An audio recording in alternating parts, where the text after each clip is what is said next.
Hello students, आप सबका फिर स्वागत है सीए मैथ क्लासेस में। आप सबका ओवरवेलमिंग रिस्पांस जो मुझे मिला मेरी पिछली वीडियो के अंदर जो जनरल एंट्रीज़ पे थी, थोड़ा सा बेसिक था। हमारे दूसरे channel CA math practical classes में उसका एक रीवैम्प आएगा, बहुत ज़बरदस्त होगा। एक्सेल का पूरा यूज़ है, किस तरीके से चीज़ें आती हैं जाती हैं वो भी होगा। प्लस मैंने कुछ स्ट्रेटजी अपनाई है जिसके अंदर मैं आपका काफ़ी समय बचा सकता हूँ वीडियो देखने के अंदर, और एक फील दे सकता हूँ जैसे कि हम अभी रेगुलर में पढ़ते हैं कि क्वेश्चन आया फिर आंसर आया लाइक दैट। तो थोड़ा सा टेक्निक का इस्तेमाल किया गया है। तो आप समझिए अकाउंटिंग इक्वेज़न क्या है हमारे को, उसका फ़ायदा क्या है, यूज़ क्या है, कैसे हम चीज़ों को देखते हैं अकाउंटिंग इक्वेज़न में, और किस तरीके से हमें बैलेंस शीट बनाने में हेल्प करती है। मेरा फिर आपसे एक हाथ जोड़ के नम्र निवेदन है कि जिस तरीके से आपने मेरी पिछली वीडियो को ओवरवेलमिंग रिस्पांस दिया, 600 से ऊपर मेरे पास उसके अंदर व्यूज़ हो गए, जो आज तक शायद 50-60, क्योंकि बड़ी 1 महीना हुआ है मुझे इसको शुरू करे हुए, और उसके अलावा मेरे पास सब्सक्राइबर कम से कम 30-40 उसके अंदर हो गए, जस्ट डबल के बराबर होने वाले हैं। तो ये बहुत अच्छा आया, शायद वीडियो अच्छी थी, मुझे भी लगता है अब तो आपका रिस्पांस ऐसे ही मिलता रहे, आप सबका प्यार ऐसे ही बना रहे। आप सब मेरे टीचर भी हैं, आप सब मेरे स्टूडेंट्स भी हैं। हमारा रिलेशन क्या है वो मैं खुद भी नहीं जानता, लेकिन इस वीडियो को मैं चाहता हूँ कि आप बहुत ध्यान से देखें क्या चीज़ है अकाउंटिंग इक्वेज़न। तो देखिए, जब शब्द हमारे सामने आता है इक्वेज़न का मतलब ऐसी चीज़ जिसके आसपास क्या हो, इज इक्वल टू का साइन हो, यानी कि 10 इज इक्वल टू 4 + 6। तो हम लिख सकते हैं 4 is equal to 10 - 6, 6 is equal to 10 - 4। तो इसी तरीके से अकाउंटिंग इक्वेज़न के अंदर भी हमारे पास क्या सिस्टम है, हमारी अकाउंटिंग इक्वेज़न हमें क्या बताती है, capital plus liabilities is equal to assets. या अगर मैं लायबिलिटीज़ को राइट हैंड पे ले जाऊं तो capital is equal to assets minus liabilities, और अगर मैं लायबिलिटीज़ को अपनी जगह रखूं जैसे यहाँ पे रखा और कैपिटल को उधर ले जाऊं तो liabilities is equal to asset minus capital. This is all about accounting equation, लेकिन हम अपने इस पूरे चैप्टर में कंसंट्रेट करेंगे capital plus liabilities is equal to asset वाले फॉर्मूले पे। तो क्या होती है अकाउंटिंग इक्वेशन, ये होती है, इसको हम अपने 2-3 क्वेश्चन से, सिंपल मुश्किल क्वेश्चन से समझने की कोशिश करेंगे, समझेंगे चीज़ क्या है। अब देखिए, जब हम अकाउंटिंग इक्वेशन के पॉइंट ऑफ व्यू से कैपिटल को देखते हैं तो क्या होती है हमारी इफ़ेक्टिव कैपिटल, उसको हम जानने की कोशिश करते हैं। तो देखिए क्या होता है, कोई भी ऐसी चीज़ जो कि एंटरप्रेन्योर को ड्यू हो, यानी कि जिसने बिज़नेस शुरू किया है। क्योंकि देखिए हम यहाँ पे कहते हैं कि जो बिज़नेस है और जो एंटरप्रेन्योर है जिसने उसको शुरू किया, उन दोनों के अंदर आपस में रिलेशनशिप क्या है, एक फिड्यूशरी रिलेशनशिप है। यानी कि बिज़नेस कहता है भाई आपने हमें पैसा दिया, मुझे आपकी देनदारी देनी है, I have to give the liability back to you, जो आपने मेरे पर चढ़ाई है। ठीक है, तो वो कहता है जो आपका लगा हुआ पैसा है उसको मैं एक स्पेशल नाम देता हूँ कैपिटल, और जो भी बचेगा आखिरी में प्रॉफिट होगा तो उसको जोड़ के दूंगा, नुकसान होगा तो उसको काट दूंगा। तो मेरे कुछ भी नहीं है, मैं तो सिर्फ एक ऐसा इंसान भर हूँ कि जो आपका पैसा रखता है एक हाथ में और दूसरे हाथ में आपको वापस दे देता है। तो जब आप शुरुआत में पैसा लाते हैं तो आपका क्या क्या पैसा उसके अंदर आता है, कभी कभी हमें बड़ा कन्फ्यूज़न होता है कि मैं शुरू में लाया तो क्या कैपिटल होगा क्या नहीं होगा। तो कई बार आदमी अपने कैश से बिज़नेस की शुरुआत करता है कि भाई जो मैं कैश लाया बिज़नेस में 2 लाख 3 लाख 4 लाख 50,000 20,000, तो वो हमारा कैपिटल है। किसी ने कहा मैं कार का बिज़नेस करना चाहता हूँ, यानी कि कार परचेज सेल करना चाहता हूँ, तो अपने पास 3 गाड़ियाँ खरीदी पुरानी पापा की, सोचा कि इनको ही बेच देते, बेचनी तो है ही है, बिज़नेस में ही ला के बेचते। तो पुरानी कार वो अगर कैपिटल के रूप में ले आया तो बिज़नेस के अंदर एक एसेट खड़ा होगा, इधर उसकी कैपिटल बढ़ जाएगी। पुराना स्टॉक पड़ा था, कहता भाई मैं तो वैसे नॉर्मली काम करता था, मेरे पास स्टॉक भी पड़ा है पुराना, ठीक है, तो मैं उसको कैपिटल के रूप में इंट्रोड्यूस कर सकता हूँ। ठीक है, जेनएनटी के पॉइंट ऑफ व्यू से देखेंगे तो हमारे पास स्टॉक अकाउंट डेबिट हो जाएगा तो कैपिटल अकाउंट, तो कैपिटल क्रेडिट हो गई हमारी।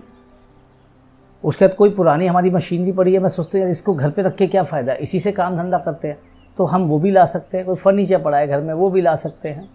तो कुछ भी अगर हम लाते हैं तो एसेट एक तरफ मेरा बढ़ता है और एक तरफ मेरी कैपिटल बढ़ जाती है। अगर मैं कोई क्रेडिटर लाता हूँ, कोई देनदारी, मैं पहले छोटा सा बिज़नेस करता था लेकिन मैं प्रॉपर बिज़नेस में आ गई, वैसे ही कभी कभी कुछ दे दिया, तो एक बंदे से मैंने 10,000 उधार ले रखे थे, भाई चल कोई बात नहीं बिज़नेस से दे दूंगा तेरा पैसा, तो उसको भी मैं अपने यहाँ लिखना चाहता हूँ कि कल को उसकी देनदारी मेरे को समझ में आए। तो ऐसे में जो क्रेडिटर है वो भी कैपिटल के अंदर एडजस्ट होगा, यानी कि अगर 1 लाख मेरे एसेट आ रहे हैं और 10,000 का क्रेडिटर आ रहा है तो मेरी कैपिटल 90 रह गई, 90,000 विल बी माई कैपिटल। तो इस तरीके से आपको समझ में आएगा कि हमारी कैपिटल में क्या क्या चीज़ें आ जाती हैं। अब यहाँ पे एक बड़ी इम्पॉर्टेंट जो कंसिडरेशन है या जिस चीज़ को हमें ध्यान रखना है कि कुछ आइटम तो हम एसेट के रूप में दिखाते हैं और कुछ आइटम को हम सीधा कैपिटल में जाते हैं। तो कैसे समझे, बच्चे बड़े कंफ्यूज हैं। तो इस चीज़ के ऊपर मैं आपको एक बहुत ही अच्छी चीज़ समझाने वाला हूँ, जो ध्यान से देखिएगा अब क्या आने वाला है। समझिए कि जो चीज़ें हमारे एसेट बनेंगे या लायबिलिटीज़ बनेंगे वो तो अकाउंटिंग इक्वेशन में जाएंगे, लेकिन अगर आप सब थोड़ा सा पढ़े हुए हैं, जो बिल्कुल स्टार्टर्स नहीं हैं, उनको पता है बैलेंस शीट और P&L भी बनती है। तो बैलेंस शीट के जितने भी आइटम होंगे वो तो अकाउंटिंग इक्वेशन में खड़े होंगे, लेकिन जो P&L के आइटम है, जो एक्सपेंस हैं, जो इनकम्स हैं, वो हमारे अकाउंटिंग इक्वेशन में खड़े नहीं होते। वो सीधा सीधा हमारी कैपिटल में एडजस्ट होते हैं। जैसे कि मान लीजिए मैंने सैलरी दी, तो वो मेरी अकाउंटिंग इक्वेशन में नहीं खड़ी होगी, वो ऑटोमेटिकली क्या होगा, वो मेरी कैपिटल में से माइनस हो जाएगा एक लॉस की तरह। वेजेस दी, लॉस की तरह माइनस हो जाएगा। इलेक्ट्रिसिटी लॉस की तरह माइनस हो जाएगा। यानी कि यहाँ पे अगर हम एसेट में देखें तो कुछ नहीं क्रिएट होगा, लायबिलिटीज़ में देखें तो कुछ नहीं क्रिएट होगा, वो खर्चा आएगा सीधा कैपिटल में से माइनस हो जाएगा। अब तुम कहोगे राइट हैंड साइड पे क्या माइनस हुआ, भाई कैश माइनस हुआ। सैलरी दूंगा तो कैश में ही दूंगा ना। सपोज करो मैंने सैलरी कैश में नहीं दी, उधार खड़ी कर ली, तो नुकसान तो हुआ, सैलरी तो माइनस हो गई। और उधर एक लायबिलिटी की तरफ मैं लायबिलिटी खड़ी कर लूँगा कि भाई सैलरी पेबल, वो एक अलग बात है। तो वहाँ पे उस केस में क्या होगा, कैपिटल से नुकसान माइनस हो गया और लायबिलिटी में वो खड़ा हो गया मेरे पास एक एसेट, ठीक है कि नहीं है। तो वहाँ पे सैलरी पेबल खड़ी हो गई एक एंट्री। तो इस तरीके से भी ये एडजस्टमेंट होती है। अब देखिए एक ऐसा भी एग्जांपल आता है कि स्टॉक हमारे पास 20,000 का था, सोल्ड कर दिया हमने 35,000 का, ठीक है, तो प्रॉफिट हुआ हमें 15,000 का। अब ये 15,000 कहाँ जाएगा, तो देखिए कैश में तो 35 आएगा, स्टॉक में से 20 कम होगा। तो अगर हम एसेट साइड में देखेंगे तो हमारे पास 15 क्या होगा, बढ़ जाएगा, क्योंकि स्टॉक माइनस हुआ 20 से और 35 से हमारे पास क्या प्लस हुआ, कैश प्लस हुआ।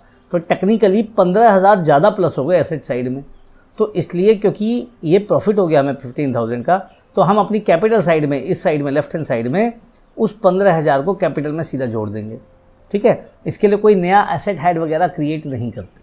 तो कुछ चीज़ें जो कि हमारी नॉमिनल हैं वो हम सीधे सीधे कैपिटल में एडजस्ट करते हैं। जो हमारी बैलेंस शीट को इफेक्ट करती है वही हमारी अकाउंटिंग इक्वेशन का पार्ट बनती है। क्लियर हुई यहाँ तक बात आपको। हम अपने नेक्स्ट पे चलते हैं। बहुत सारे क्वेश्चंस आते हैं, बच्चे बड़े कंफ्यूज होते हैं, सर अकाउंटिंग इक्वेशन तो बनानी शुरू कर दी, अब इसमें क्या क्या आइटम आएंगे, हेड्स कैसे डिसाइड करेंगे, क्या क्या आइटम आएंगे। तो देखिए इस पर दोबारा से समझने की कोशिश करते हैं। सैलरी, रेंट, कन्वेंस, मैंने अभी बताया आपको सब नॉमिनल है। तो सैलरी, रेंट, कन्वेंस या और कोई खर्चे या कोई इनकम वो एडजस्ट होते हैं कैपिटल में। तो कोई नए हेड नहीं बनते, हम कोई नए हेड नहीं बनाते नॉमिनल या प्रॉफिट एंड लॉस आइटम्स के लिए, कभी भी नहीं बनाते। वो सिर्फ प्रॉफिट्स देते हैं या लॉस देते हैं, तो वो कभी भी नहीं आते। तो हेड्स कहाँ से डिसाइड होंगे, हेड्स वो डिसाइड होंगे, ये अगर आपने सोच लिया तो इनके अलावा जो वो सारे हेड्स डिसाइड होंगे। यानी कि वो हेड्स होंगे जैसे बिल्डिंग हो गई, मशीनरी हो गई, फर्नीचर हो गया, किसी को एडवांस सैलरी दे दी, किसी को प्रीपेड रेंट दे दिया, वो सारे हमारे हेड्स क्रिएट हो जाएंगे, लेकिन ये नहीं क्रिएट होंगे, ठीक है। Why purchase and sale is not shown and only goods and stock is shown, बड़ा इंपॉर्टेंट कंसेप्ट है। समझिए, देखिए क्या होता है, क्योंकि प्रॉफिट डायरेक्टली हम कैपिटल में जाते हैं। अगर आप ध्यान देंगे, जिन्होंने आगे पढ़ रखा है, कि ट्रेडिंग अकाउंट जब हम बनाते हैं तो हम सेल्स में से सीधा अपनी परचेज और सेल्स दिखाते हैं, तो उसका जो डिफरेंस होता है वो प्रॉफिट होता है। अब यहाँ हम सिर्फ स्टॉक दिखाते हैं, स्टॉक आएगा भी कॉस्ट पे और जाएगा भी कॉस्ट पे, तो उसका जो डिफरेंस है प्रॉफिट, वो हम सीधा कैपिटल में ले लेते हैं, ठीक है। तो इसलिए यहाँ पे हम स्टॉक लेते हैं, गुड्स लेते हैं, ना कि हम परचेज और सेल्स लेते हैं, ठीक है। अब ये हमें पढ़ाया क्यों जाता है, बड़ा इंपॉर्टेंट कंसेप्ट। कोई भी चीज़ आप पढ़ रहे हो तो उसका यार क्या फ़ायदा है, क्यों हम पढ़ रहे हैं फालतू में इस चीज़ को, फालतू कुछ नहीं है, सब चीज़ का फ़ायदा है। तो देखिए अब यहाँ पे क्या है, हमें अकाउंटेंसी का लॉजिक समझाना है इक्वेशन का, और हमें बैलेंस शीट के लिए प्रिपेयर करना है, जो हमारा अल्टीमेट एम है। किसी भी बिजनेस के लिए उसकी बैलेंस शीट ही अल्टीमेट एम है। आखिरी में कहीं देखेंगे भाई तुमने क्या कमाया, क्या करा, तो बैलेंस शीट उनके लिए मेन है, प्रॉफिट एंड लॉस उनके लिए मेन है, तो ये बैलेंस शीट हमें देता है, ठीक है। अब एक और बड़ा इंपॉर्टेंट ये क्वेश्चन मैंने रेज किया है, इस जनरली बुक्स में आपको नहीं मिलेगा, कि अगर मेरे को 10 एंट्रीज दी गई हैं एडजस्टमेंट्स के लिए अकाउंटिंग इक्वेशन में, मैं 1 एंट्री हटा देता हूँ, 2 एंट्री हटा देता हूँ, 3 हटा देता हूँ, 9 की 9 हटा देता हूँ, 10वीं रह जाती है सिर्फ, तो क्या मेरा अकाउंटिंग इक्वेशन टैली करेगा? तो मेरा कहना है करेगा। इसको हम एक, क्योंकि मैं एक्सेल पे पढ़ा रहा हूँ तो ये मैं आपको प्रैक्टिकली दिखाऊंगा कि ये टैली करेगा, ऐसे नहीं बोल के नहीं बताऊंगा, तो इसमें मज़ा आएगा, इसको आप देखिएगा जरूर। तो हमारा क्या है, since after every entry tallies so removal will also leave it tallies. Her entry के बाद ये टैली होता है। आप देखिए हर एंट्री के बाद आप टोटल करते हो तो सब टैली हो जाता है, तो इसलिए वो भी टैली होगा। Can we make balance sheet out of the accounting equation? Yes sure. अरे बैलेंस शीट ही तो है यार, capital plus liability is equal to asset. This is balance sheet ना। तो जब बैलेंस शीट है तो बैलेंस शीट तो टैली करेगी। बैलेंस शीट तो दूसरा तरीका है सिर्फ अकाउंटिंग इक्वेशन को दिखाने का, ठीक है। अब हम यहाँ पे बात करेंगे, कुछ हमने अपने क्वेश्चंस लिए हैं, फॉर्मेट मैंने आपके लिए देखिए एक बना के तैयार कर दिया है, जिससे कि हम जिस समय इसको करें तो हमें बहुत ज़्यादा समय अपना वेस्ट ना हो। आपको कंसेप्ट समझना है। फॉर्मेट्स तो आपको बुक्स में मिल जाएंगे, प्रैक्टिस करोगे 2 बार 4 बार 5 बार तो फॉर्मेट्स प्रैक्टिस भी हो जाते हैं। आपको कंसेप्ट समझना है, तो कंसेप्ट के लिए मुझे बार बार फॉर्मेट नहीं बनाना, तो मैंने पहले ऑलरेडी बना के रख रखा है, जिससे कि आपको पढ़ाने में मुझे तकलीफ ना हो। तो समझिए क्या है, हम एक छोटा सा क्वेश्चन लेते हैं जिसके अंदर 5-6 एंट्रीज़ हैं। जैसे ये क्वेश्चन है, अथर ब्रॉट, मैं अथर मेरा बेटा है, मैं उसकी बड़ी अपनी उसमें याददाश्त में रखता हूँ उसको, तो हर किसी को प्रेम होता है, मुझे भी है। तो Athar bought capital 50,000 as cash, तो 50,000 कैपिटल कैश में लाया। अब इस एंट्री को हमें क्या करना है, 1 2 3 4 5 6 एंट्री है, तो ये एंट्री हमें यहाँ अकाउंटिंग इक्वेशन में लेनी है। लेकिन अब सबसे बड़ी जो तकलीफ होती है, मैं तो चलो कंप्यूटर पे कर रहा हूँ तो मैं तो बार बार चीज़ें ऐड कर लूँगा, अमेंड कर लूँगा, सही हो जाएगा। लेकिन जो बच्चे एग्जाम में कॉपी में कर रहा है उसको बड़ी तकलीफ होती है। कहता है सर 4 एंट्री लिखी थी, 2 और आ गई, मैं कैसे करूँ इस काम को, कहाँ से घुसाऊँ इसके अंदर, बीच में भी तो कॉपी भी भर गई, दिख ही नहीं रहा, कहाँ डालूँ। तो उसका पूरा का पूरा बना बनाया जो चार्ट होता है या जो भी ये बनाता है वो इक्वेशन, वो सारा ख़राब हो जाता है। तो सबसे पहले हम यहाँ पे करेंगे analysis of transaction and items to show. बहुत आसान है, बहुत जल्दी हम इसको कर लेंगे। तो चलिए, लेकिन उससे पहले हम पहले क्वेश्चन को समझ लें। तो अथर्व लाया क्या, कैपिटल कैश में लाया, वो फर्नीचर लाया 5,000 रुपये का।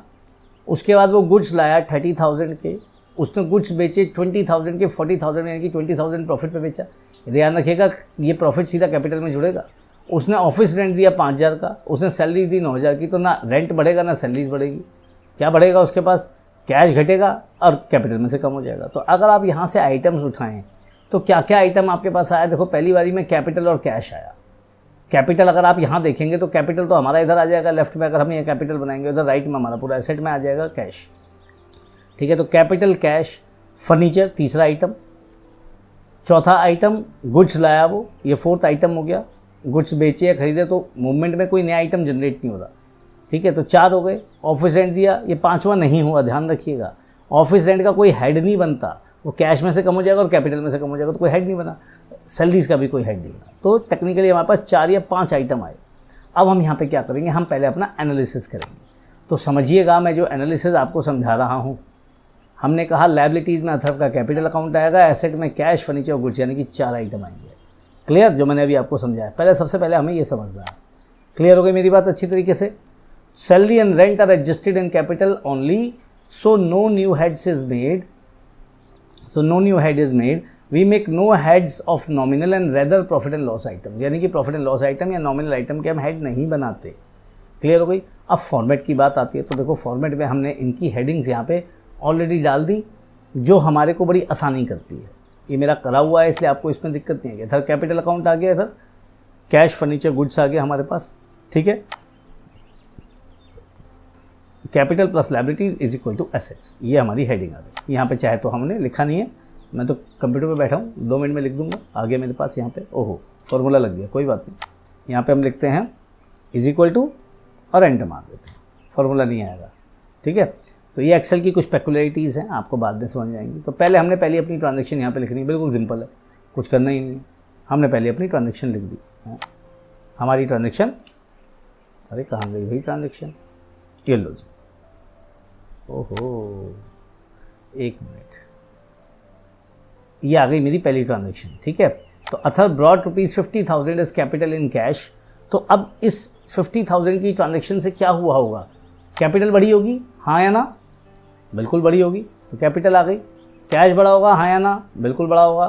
फर्नीचर बिल्कुल नहीं फ़र्क पड़ा, गुड्स पे कोई फ़र्क नहीं पड़ा, लायबिलिटीज़ पे कोई फ़र्क नहीं पड़ा। टोटल अगर हम देखेंगे तो हमारे टोटल पे फ़र्क पड़ेगा, बिल्कुल फ़र्क पड़ेगा। 50,000 यहाँ, 50,000 यहाँ, जरा इसका टोटल करिए, लेफ्ट हैंड साइड का 50,000 यहाँ, 50,000। अब आया he bought furniture ₹5,000 out of it, 5,000 का फर्नीचर आया।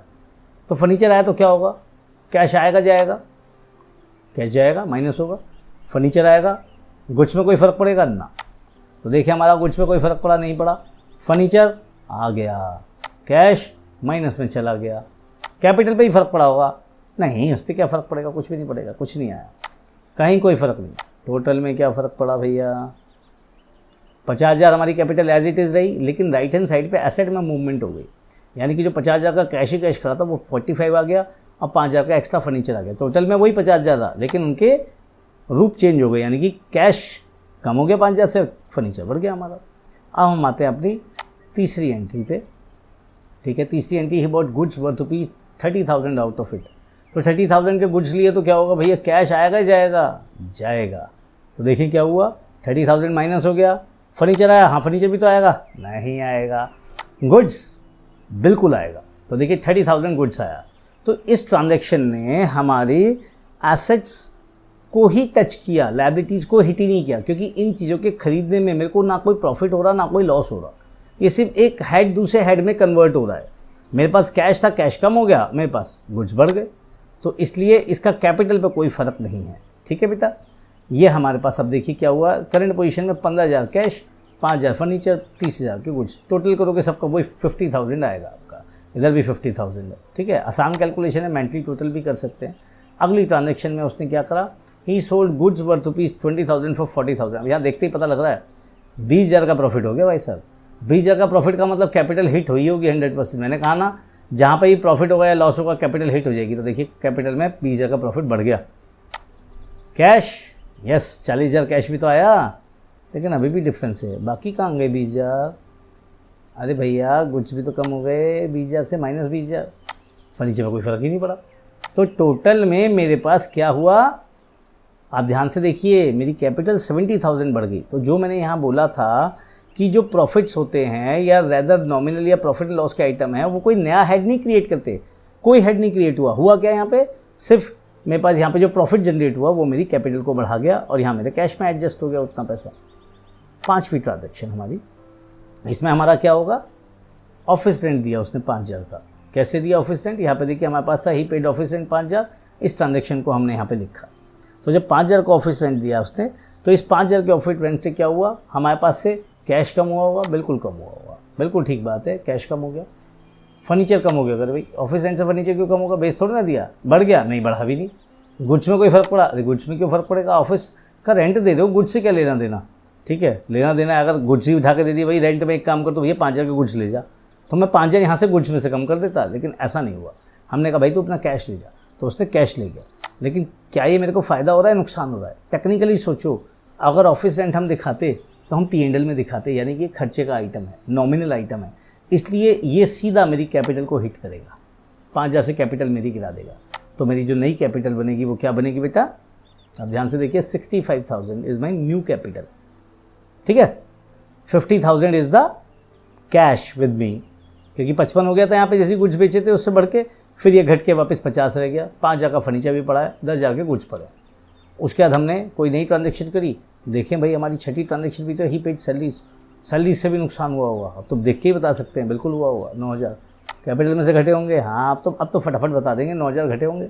ठीक है, यहाँ क्या फ़र्क पड़ा होगा, कैश में ये माइनस हुआ होगा ना, हो गया माइनस मेरा। फर्नीचर में कोई फ़र्क पड़ा नहीं पड़ा, इसमें कोई फ़र्क पड़ा नहीं पड़ा।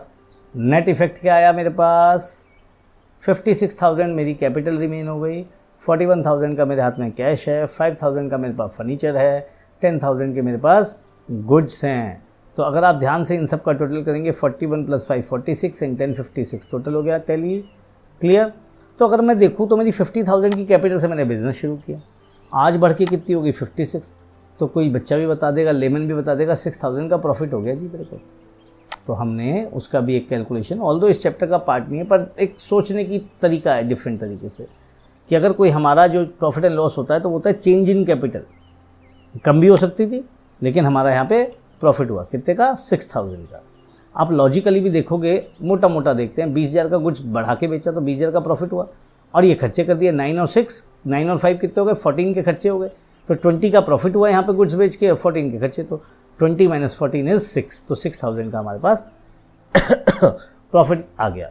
ठीक है, तो ये समझ में आया, एक अकाउंटिंग इक्वेशन सिंपल सी, उसको हमने किस तरीके से एनालाइज किया, कैसे हमने हेड्स लिए लायबिलिटीज़ के, एसेट्स के कैसे हेड लिए। सैलरी एंड रेंट हेड के अंदर नहीं आया क्योंकि वो नॉमिनल है, P&L आइटम है, इसलिए उसको हेड में नहीं कंसीडर किया हमने। ठीक है, अब हम इसी के साथ अपने अगले क्वेश्चन पे बढ़ते हैं। मैं 3 क्वेश्चन आपको पढ़ाऊंगा, 3 क्वेश्चन में आपको इसके अंदर बहुत कुछ समझ में आएगा। तो दूसरा क्वेश्चन देखते हैं।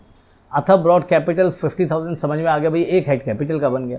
कैश का बन गया, कैश लाया 30,000, फर्नीचर लाया 5,000, गुड्स लाया 15,000। तो क्या 50,000 अलग लाया? नहीं भाई, इसी का तो टोटल है 30, 35 एंड 15, 50,000, यही लाया capital.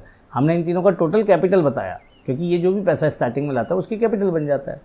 5,000 security, now security is not an expense, ये एक एसेट के रूप में खड़ा हो जाएगा। 5,000 का एडवांस रेंट दिया, एडवांस रेंट को हम उस महीने के लिए खर्चा ही मान रहे हैं, इसलिए खर्चा माना जाएगा। ठीक है, तो ये भी एक एसेट नहीं क्रिएट होगा, ये कैपिटल में से कम हो जाएगा। 2,000 एम्प्लॉयज़ को एडवांस सैलरी दिया, थोड़ा सा टिपिकल कराए, एडवांस सैलरी दिया तो सैलरी नहीं दी हुई उसकी, तो ये मेरे लिए एक एसेट है जो खड़ा हो जाएगा। गुड्स लाया 15,000 के, तो 15,000 के गुड्स हमारे पास आ गए, तो गुड्स बढ़ गए हमारे पास।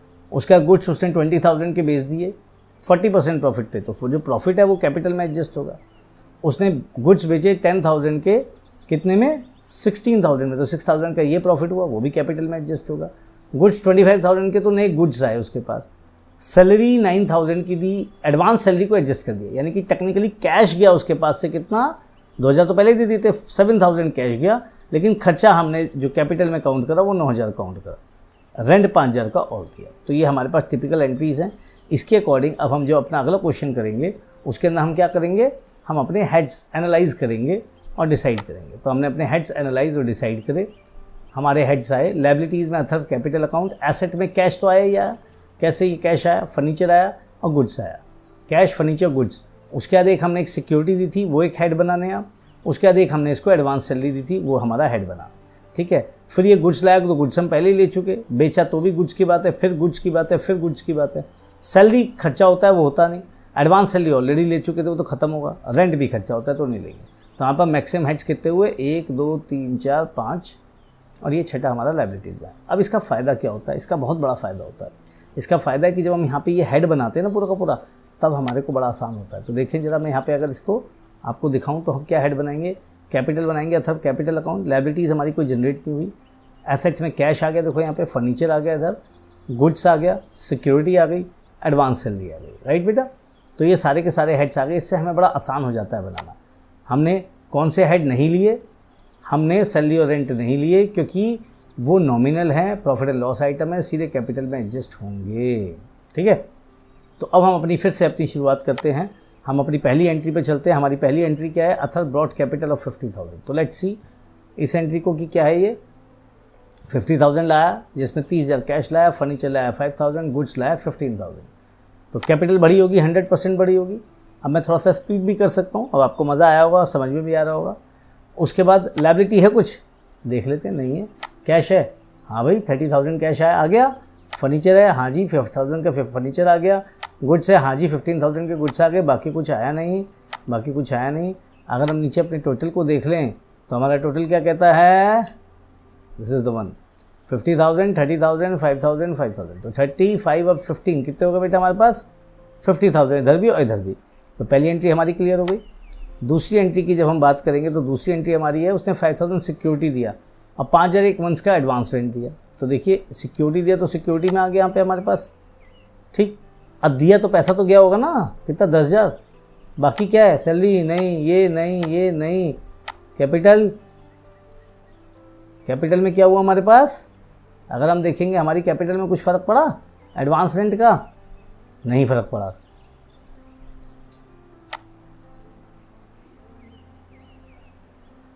तो देखिए यहाँ पे हमारे पास, हमने गलत लिख दिया यहाँ पे फर्नीचर के अंदर। तो हमारे पास यहाँ पे 5,000 एडवांस रेंट गया। ठीक है, एक सिक्योरिटी आई 5,000 की, फर्नीचर नहीं आया है, ये गलत जगह लिख दिया, इसको हम हटा देते हैं। देखिए अब हमारा यहाँ पे अगर आप देखेंगे तो ये टैली नहीं होगा, लेकिन हम इसको कर देंगे। यही पावर है हमारी एक्सेल की। सेट हो गया, ख़त्म, सब कुछ चेंज हो गया बेटा नीचे तक का।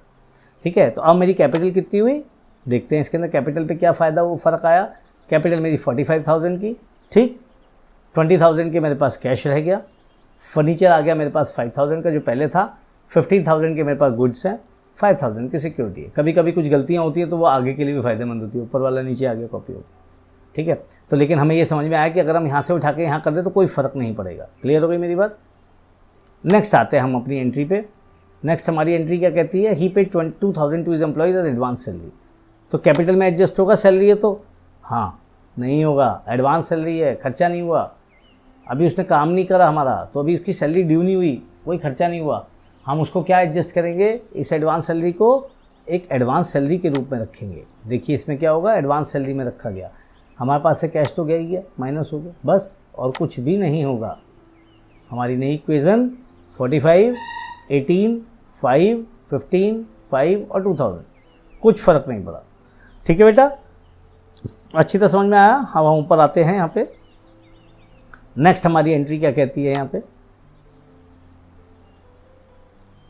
He bought goods worth ₹15,000।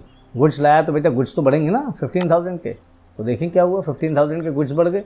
ठीक है, इससे कैपिटल भी बढ़ गई। अरे क्यों बढ़ जाएगी, नहीं बढ़ेगी ना, कैश बढ़ गया नहीं, अरे कम होगा, तो 15,000 का कैश कम हो गया हमारा और गुड्स आ गए हमारे पास।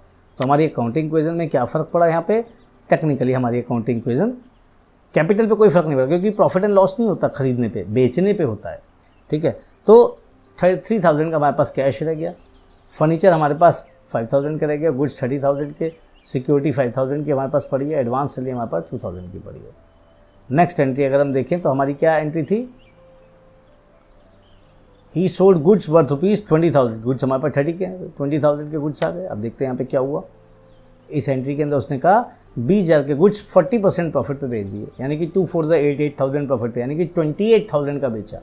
तो यहाँ देखिए क्या आया, 28,000 का बेचा हमने। ठीक है, तो ये 8,000 का प्रॉफिट है, तो यहाँ क्या आएगा सोच के बताइए, 8,000 प्रॉफिट सिर्फ। ठीक है बेटा, कैलकुलेशन के लिए मैंने थोड़ा परसेंटेज वगैरह डाला है, थोड़ा सा आप टिपिकल चीज़ें भी पकड़ोगे तो मज़ा आएगा देखने में। सिंपल क्या पढ़ना है, गुड्स हमारे कम हो गए, कितने के, ऑब्वियसली बात है 20,000 के, और कोई ट्रांजेक्शन हुई नहीं, इसलिए हमारा टोटल टैली कर जाएगा। तो ये हमारा कितना हो गया, 53 बढ़ गया हमारा, और ये हमारा कैश भी बढ़ गया क्योंकि 28,000 आ गए, गुड्स हमारे 10,000 के रह गए, और ये हमारे पास अभी security advance salary as it is खड़ी है। अगर हम नई एंट्री पे आते हैं तो हमारा क्या होता है यहाँ पे बेटा, अगली एंट्री पे अगर हम आए तो हमारे पास ही सोल्ड गुड्स वर्थ ₹10,000 for 16, उसने फिर बढ़ा के बेचा। तो अब सिंपल बच्चा सीधा कह देगा सर 6,000 का प्रॉफिट आगे डाल दो कैपिटल में, बहुत बढ़िया बात है बेटा। कैश ऑब्वियसली बात है 16 का बेचा तो 16 कैश आ गया, गुड्स तो 10 ही के गए ना, तो वो भी हमने डाल दिए 10 के। तो हमारे पास आज की डेट में क्या पड़ा है, हम अपने आप देखेंगे तो हमारे पास गुड्स कुछ भी नहीं है, 5,000 का फर्नीचर पड़ा है, 47,000 का कैश पड़ा है, 59,000 का कैपिटल हो गया हमारा। हमने कितने से शुरुआत करी थी बेटा, 50 से, हमारी हो गई कितनी यहाँ पे 59। क्लियर बेटा, उसके बाद नेक्स्ट एंट्री हमारी गुड्स बेचने के बाद, अगर आप यहाँ देखेंगे तो ही सोल्ड गुड्स 10 for 16, उसके बाद गुड्स परचेज कर लिए 25 के, परचेज कर लेते ना 25 के। अब देखिए ये एंट्री आ गई नहीं हमारी, तो गुड्स बढ़ जाएंगे 25 के, कैश जाएगा बिल्कुल जाएगा 25 का, गुड्स बढ़ जाएंगे बिल्कुल बढ़ जाएंगे 25 से। तो हमारे पास नई एंट्री क्या होगी, कुछ भी होगी, कैपिटल में फ़र्क नहीं पड़ेगा, क्योंकि परचेज से कैपिटल पे फ़र्क नहीं पड़ता, ध्यान रखिएगा। तो हमारे पास कैश कम हो गया, हमारे पास गुड्स बढ़ गए, वापस आ गए हमारे पास। नेक्स्ट एंट्री हमारी क्या है, थोड़ी टिपिकल एंट्री और डाली मैंने इसके अंदर, he paid salary 9,000 after adjusting advance salary. जब एडवांस सैलरी एडजस्ट कर दी तो आज की डेट में एडवांस में से कम हो जाएगा, यस कम हो जाएगा। ठीक, कैश कितना दिया उसने, ध्यान से समझिएगा, 9 and 5 14 ना, 9 and 5 14 -2, तो उसने कैश कितना दिया बेटा 12,000 ओनली। यहाँ कितना खर्चा हुआ, 9,000 सैलरी का और 5,000 रेंट का, 14,000। ये थोड़ी सी टिपिकल एडजस्टमेंट है, थोड़ा दिमाग लगाओगे तो आपको समझ में आएगा, बाकी किसी जगह कोई चेंज नहीं हुआ। आपकी फाइनल इक्वेशन क्या बन के आई बेटा यहाँ पे, अगर आप ध्यान से देखेंगे 45,000, ठीक, 10,000, 5,000, 25, 5। अब अगर हम अपना देखिए हमारे पास क्या प्रॉफिट एंड लॉस हुआ कुछ, ध्यान से देखिए मेरी कैपिटल कितने से मैंने शुरू करी थी, 50 से रह कितनी गई 45, तो बचा क्या 5,000 लॉस। ठीक बेटा, तो ये हम यहाँ से भी पता लगा लेते हैं। क्लियर हो गई, ये 2 क्वेश्चन आपको समझ में आए, अच्छी तरह समझ में आए। अब जो नेक्स्ट क्वेश्चन है वो थोड़ा सा और टिपिकल है, कुछ बच्चे यहाँ पे वीडियो स्किप कर सकते हैं। अगर कोई बच्चा स्किप कर रहा हो तो मेरी उनसे फिर आपसे गुजारिश है कि आप मेरे यूट्यूब चैनल को ज़रूर सब्सक्राइब करें, बेल आइकन को ज़रूर प्रेस करें कि नोटिफिकेशन आए, नई नई इस तरह की चीज़ें आपको सीखने को मिले, और मुझे इंस्टाग्राम पे ही फॉलो करें। ठीक है, अब जो बच्चे आगे टिपिकल एडजस्टमेंट को समझना चाहते हैं और मज़ेदार, क्योंकि मैं चाहता हूँ कि अगर ये 3 क्वेश्चन की टिपिकल एडजस्टमेंट आपने समझ ली तो आपके पास कोई सा भी क्वेश्चन हो, आप हर क्वेश्चन को सॉल्व करने वाली स्थिति में आ जाएं। ठीक है, तो देखते हैं क्या है वो स्थिति हमारे पास। हमने एक टिपिकल एडजस्टमेंट ली इसके अंदर, typical adjustment with 10 to 15 entries, अर्थात brought as capital, cash, furniture, stock, पहले वाले की जैसी इनका फिजली 2-3 एंट्रीज मैंने नहीं डाली। तो एक तो रिवीजन होगा और एक आपको चीज़ें समझ में आएंगी, मज़ेदार चीज़ें समझते हैं। चलिए हम अपने नेक्स्ट वाले पे चलते हैं। ठीक है, एनालिसिस करेंगे हम फिर से, क्योंकि ये बड़ी एंट्रीज है। ठीक है, तो एनालिसिस में पहला आया हमारे पास कैश, फर्नीचर, स्टॉक, 3 तो अगर कैपिटल आ गया तो ठीक है, हमने यहाँ पे अपना दिखा देते हैं, क्योंकि आप लिखोगे तो आपको सब समझ में आ जाएगा यहाँ पे। ठीक है, तो आपके पास लायबिलिटीज़ में आया अथर्व कैपिटल अकाउंट। ठीक है, अभी ये लिख लेते हैं। एसेट में आया, मैंने इसको अलग अलग लाइन में इसलिए लिखा कि बड़ा ही है, अलग अलग लाइन में आया कैश, फर्नीचर, गुड्स, ये 3 चीज़ें तो आपको दिखी गई ना, cash, furniture, goods. Current account खोला पीएनबी में, उसमें 40,000 रुपये डाले, तो एक बैंक अकाउंट और आ गया, बैंक पीएनबी। 40,000 डालने से तो कोई ट्रांजेक्शन बनी, तो कैश ही है वो तो। अब नेक्स्ट वो कहता है फादर ने चेक दिया 21,000 गिफ्ट, जिसको उसने डिपॉजिट कर दिया बैंक में। फादर ने गिफ्ट दिया तो कैपिटल पे फ़र्क पड़ेगा, फादर का नाम मत लाओ। चेक दिया बैंक में जमा कर दिया, तो इससे भी कोई ट्रांजेक्शन क्रिएट नहीं हुई। आगे बढ़ते हैं। फ्रेंडली लोन दिया दोस्त से 20,000 का, लोन तो लोन है, देना पड़ेगा। ये एक ट्रांजेक्शन ऐसी जनरेट कर रहा है जिसमें एक हेड क्रिएट होगा, यानी कि लायबिलिटी क्रिएट होगी मेरे पास। ठीक है, तो मैंने फ्रेंड का यहाँ पे लोन फ्रॉम फ्रेंड करके देखो यहाँ पे एक हेड बना दिया। ठीक है बेटा, अब नेक्स्ट आते हैं हम। ही डिपॉजिट सिक्योरिटी 25,000 वेंडर कंपनी को दी, एबीसी को, मटेरियल क्रेडिट पे लेने के लिए। ठीक है, तो सिक्योरिटी आई, तो एक सिक्योरिटी तो एसेट होता है, तो एक देखो सिक्योरिटी एक एसेट आ गया। ठीक है, और वेंडर कंपनी है एबीसी लिमिटेड, तो एक वेंडर कंपनी का अकाउंट और आ गया, क्योंकि वो उधार लेने की बात कर रहा है, ध्यान रखिए। वो कहता है मैं 25 दूंगा और 3 टाइम्स क्रेडिट लूँगा, यानी कि 25 देके 75,000 तक का मैं मटेरियल खरीद सकता हूँ उससे। तो इस चीज़ का भी आप आगे यूज़ देखोगे, थोड़ा सा टिपिकल है, तो आपको मज़ा आएगा इसके अंदर। ये कहीं लिखा नहीं है, ये मैंने खुद क्रिएट करे हैं, और बहुत मुश्किल नहीं होता क्रिएट करना। अब इतने साल हो गए, 32 ईयर्स से ऊपर हो गए मुझे पढ़ाते हुए, ये तो मेरा पैशन है। तो क्वेश्चन क्रिएट करना कोई बड़ी बात नहीं। ठीक है, टिपिकल से टिपिकल, आसान से आसान। तो हमने यहाँ पे एक क्रिएट कर दी entry. He purchase 1 lakh worth of goods, तो गुड्स तो हम शुरुआत में ही ले आए हैं कि नहीं लाए, स्टॉक लाए ना। हाँ, तो ये गुड्स आई गया हमारा स्टॉक में आ गया तो ठीक है। और एक चेक दिया, तो चेक के लिए हमने पीएनबी अकाउंट भी खोल लिया, वेंडर कंपनी ऑलरेडी हमने खोल ली, तो इसके लिए भी कोई नया हेड यहाँ पे हमें ऐड करने की ज़रूरत नहीं है। 80,000 का गुड्स उसने प्रॉफिट पे बेचा, कैश आया, चेक आया, बैलेंस ऑन क्रेडिट, इससे भी कोई एंट्री का क्लियर हो जाएगा, कोई नई एंट्री नहीं आएगी। उसने 10,000 का एक रेंटल दिया अंकल के लिए, जिन्होंने उसको स्पेस प्रोवाइड की थी फॉर द मंथ, तो उसमें भी कोई दिक्कत नहीं है, क्योंकि इसमें भी हेड नहीं आएगा, क्योंकि कैपिटल को हिट करेगा, और चाहे बैंक से जाएगा चाहे कैश से जाएगा। He purchase a tempo worth ₹3 lakh and deposit 25,000 advance installment, तो एक इंस्टॉलमेंट दिए तो खर्चा हो गया।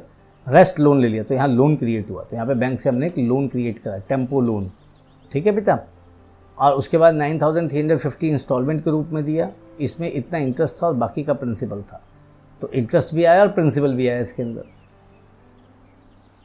ही receive full payment from his debtor and allowed him discount 5%, तो डिस्काउंट तो सीधा कैपिटल में एडजस्ट होगा, डेटर में से कम हो जाएगा। 70,000 एबीसी को दिया, एबीसी का अकाउंट खुला हुआ है, गुड्स हमारे पास ऑलरेडी खुला हुआ है, चेक बैंक का ऑलरेडी खुला हुआ है, सैलरी खर्चा आप खोलेंगे नहीं, टी के खर्चे, वाटर बिल के खर्चे खोलेंगे नहीं, ये सीधा एडजस्ट हो जाएगा।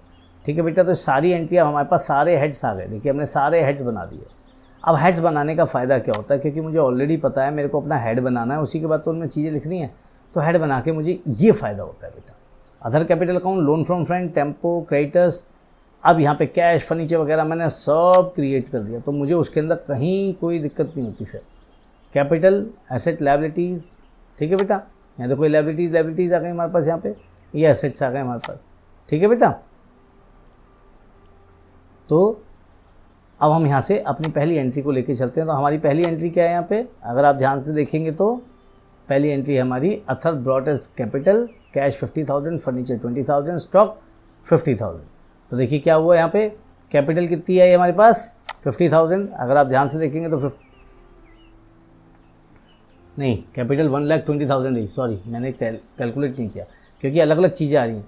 कैश आया हमारे पास कितना 50,000, उसके बाद फर्नीचर आया 20,000, ठीक है बेटा, उसके बाद जो है गुड्स आए मेरे पास कितने के 50,000 के, तो इन तीनों का टोटल 120 है, तो 120 से मेरी कैपिटल बढ़ गई।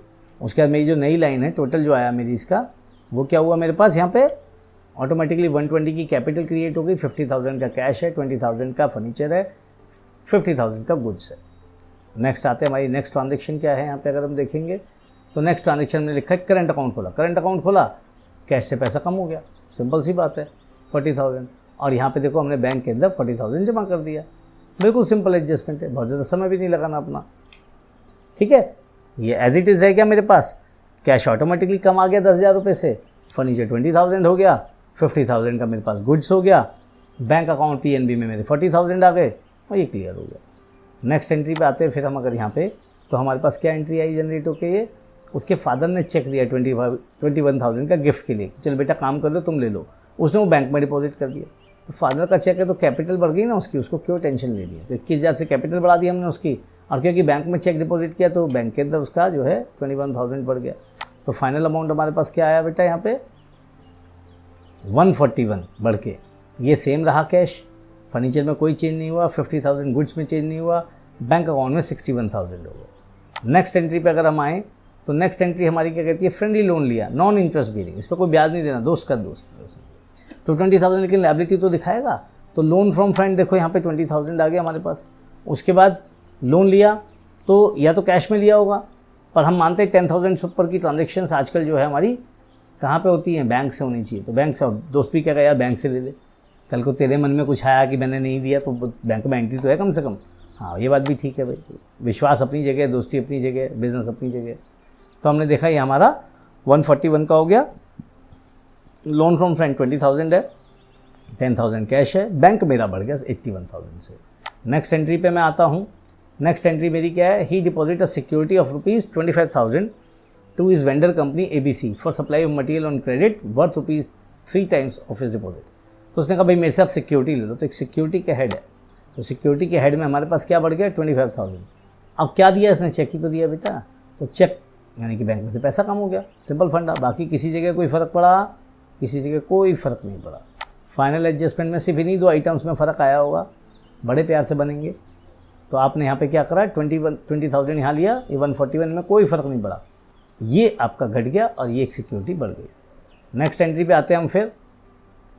हमारी नेक्स्ट एंट्री है, उसने 1 लाख रुपए के गुड्स खरीदे और चेक दिया सिर्फ 30 का। देखो अब यहाँ मज़ा लिया उसने, वो कहता है मैंने आपको 25,000 का क्रेडिट वो दिया ना सिक्योरिटी, तो मैं 75,000 का उधार ले सकता हूँ। अब देखिए यहाँ पे उसने कितने का उधार लिया, जो क्रेडिट लिया 1 लाख में से 30 का चेक दिया ना, 70,000 का क्रेडिट ले लिया ना, ले लिया, क्योंकि उसकी सिक्योरिटी पड़ी है।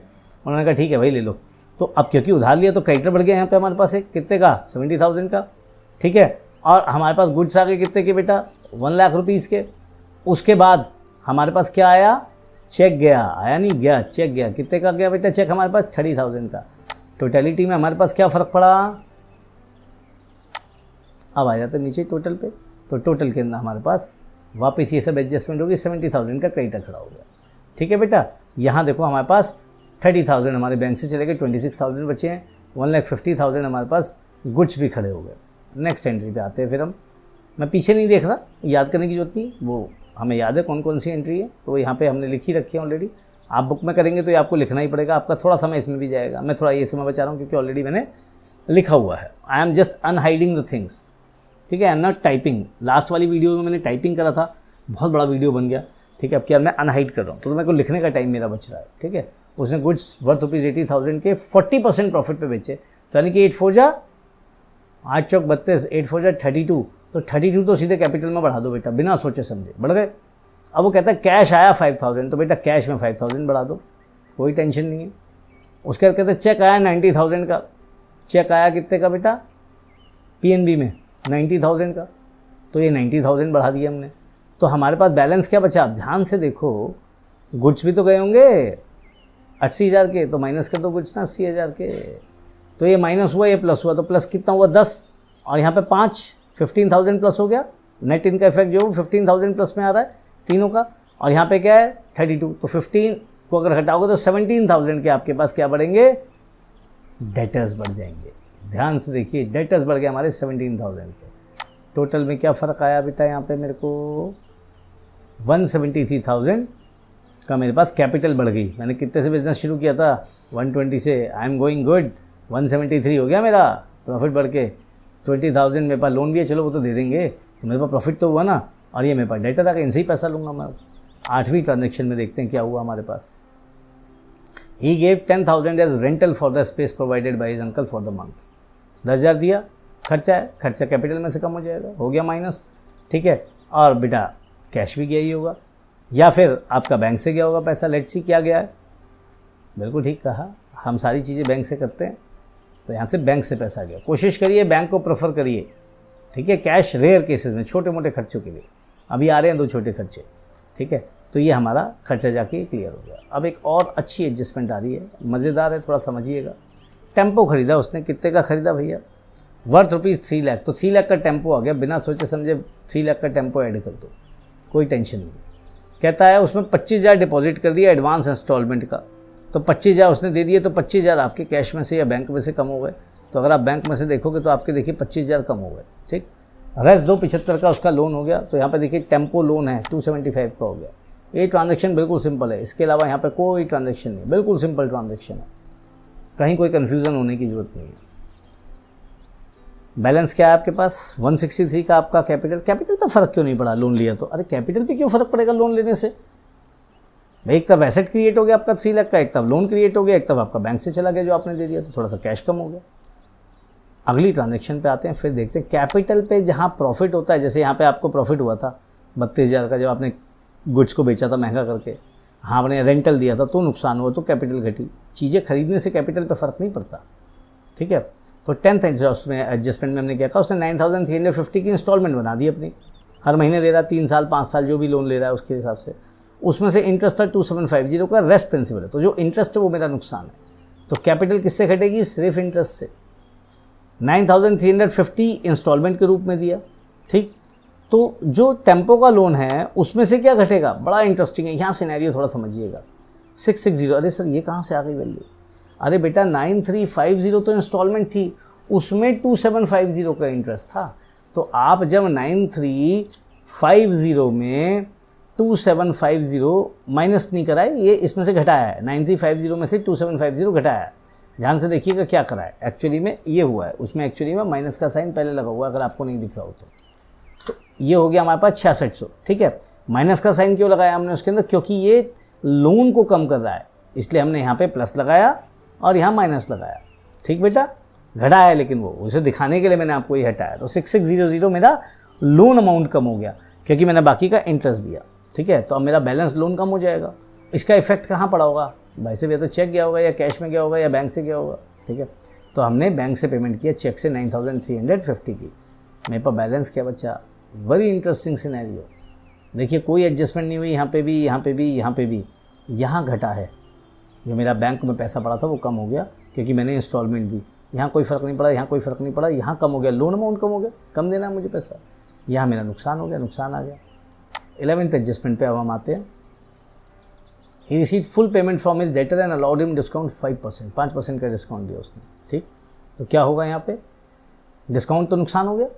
पेमेंट कितनी आनी थी, 17 5 जा 85, 850 का नुकसान हो गया होगा। देखो बेटा, अरे वाह, थोड़ी सी कैलकुलेशन अच्छी, मैं बहुत मेहनत करता हूँ, 2 के टेबल वगैरह सब याद करता हूँ मैं, ठीक है। तो जैसे सीधा बोलते हैं ऐसे उल्टा भी, 2 10 20, 2 9 18, 2 7 जब, ओ सर गलत हो गया, 2 9 2 10 20, 2 9 18, 2 8 16, 2 7 14, 2 6 12 लाइक दैट। उल्टा भी बोलिए सीधा ही बोलिए, कंसंट्रेशन आपका अच्छा होगा। पढ़ा रहा हूँ इसलिए थोड़ा हिल गया, ये तो गलत नहीं होता। तो 850 हमारा ये आ गया। उसके बाद उसके पास पैसा आया तो कम आया होगा, टेक्निकली पैसा कम आया होगा क्योंकि डिस्काउंट दिया है। तो देखिए 16,150, ये कैसे पता लगा आपको, 17,000 में से 5% कम हुआ तो 0.95 यानी कि 95% रिकवरी हुई।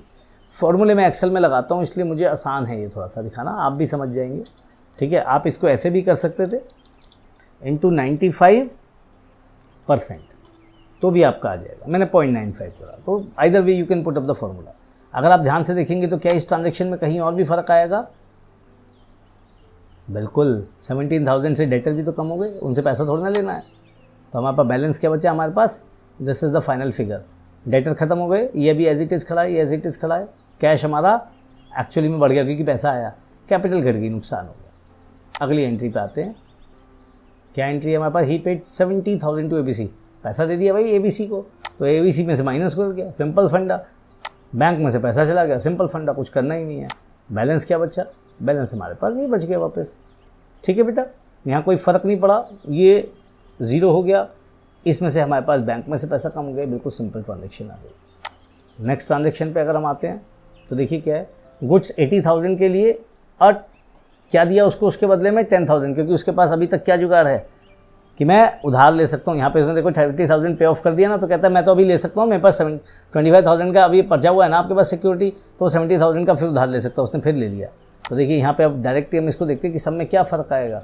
तो देखिए यहाँ पे 80,000 का गुड्स आ जाएगा उसके पास एक्स्ट्रा, 10,000 का उसके पास से बैंक से पैसा जाएगा, किसने 10 ही दिया, और 70,000 के फिर क्रेडिटर खड़े हो गए, नॉट एन इशू। बिजनेस में तो ऐसे ही चलता है, आते हैं क्रेडिटर फिर जाते हैं।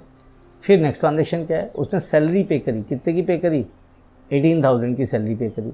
तो जब सैलरी पे करी 18,000 की, तो क्या हुआ, इस ट्रांजेक्शन के बाद क्या हुआ था हमारा, ये वापस फिगर्स आ गई थी 150 एंड 400, और ये 70,000 का आपके पास क्रेडिटर खड़ा हो गया, कैश आपके पास यानी कि बैंक में कम हो गया, ये आपका क्लियर हो गया। अब उसने क्या करा, सैलरी दी तो फिर एक एडजस्टमेंट आई उसके पास, क्या एडजस्टमेंट आई, 18,000, क्योंकि खर्चा है सीधा कैपिटल में से कम होगा और इधर बैंक में से कम हो गया।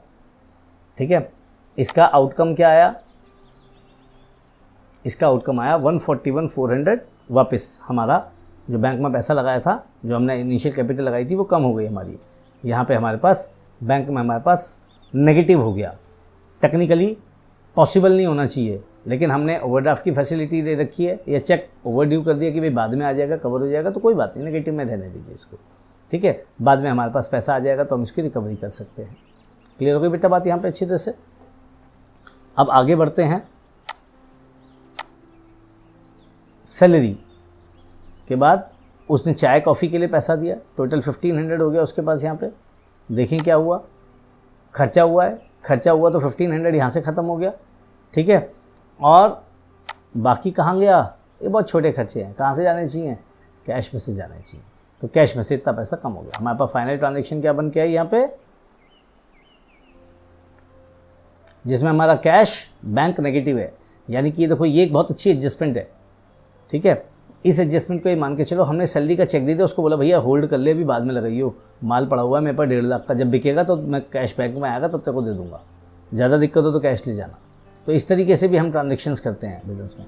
क्या आपको लगता है इसको फ़ायदा हुआ है, नुकसान हुआ? देखो इसने बिज़नेस शुरू करा था कितने से, 120 से, आज इसके पास कितना पैसा है कैपिटल में, 130,900, तो ही हैज़ अर्नड, फ़ायदा हुआ उसको। ठीक है बेटा, तो फ़ायदा हुआ तो यहाँ पे 19,900 का फ़ायदा होगा।